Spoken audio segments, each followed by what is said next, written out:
The Prabhupada Connection. Memories. 38. For me, the memories of the years in which Prabhupada actually walked among us are bittersweet. Although I know that he is in his books, I miss him. People often say that life is full of miracles. Life itself is a miracle. But the fact that this great and humble servant of the Supreme Lord came here alone just for our benefit is a miracle like no others. He used to spend weeks at a time here at New Dwarka. During his stay he would engage all of us in various different ways. One time I happened to be standing across the street from the temple with a few young children. Being at the right place at the right time, we all watched, transfixed, as Srila Prabhupada appeared and began rapidly crossing the street somewhat towards us on his way to the BBT press building. He was flanked by a few press devotees. There was a lot going on then with money and deadline problems, and his mood seemed serious. All of a sudden he changed directions and walked towards us. He stopped, looked at me, pointed to a little 3-year-old boy named Gopal and said, "He is not wearing neck beads. You can take care of this."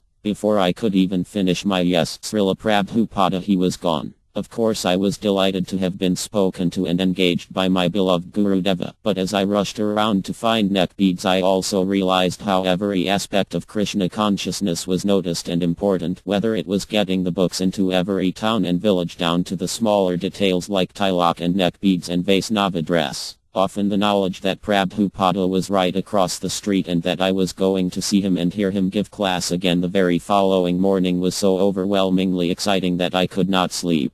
So I would stay up and secretly make and gift wrap little presents for him. I'd fill a jar with rasagalas or box up little tulasi manjari garlands for his deities. One time I found saffron-colored cashmere socks in Beverly Hills. I'd wrap each gift in pretty white tissue paper and colored ribbons and discreetly make sure that someone put them right next to the Vyasasana. Then I'd sit up in the balcony and wait. Sure enough, at some point after giving class he would notice a present and motion to have it handed to him. Each time he seemed to enjoy opening the gift and seeing the surprise inside. This would absolutely thrill me. I would think, who cares if I don't get to go on morning walks? I get to wrap presents and watch Srila Prabhupada open them. What could be more fun in all the three worlds? One of my most nectarine engagements was helping to make the Prabhupada cookies that he would hand out each morning. That is a whole other story that I will write in about at another time. Before I end, I want to say that there are many spiritual masters now, and I try not to judge or compare them to our Prabhupada.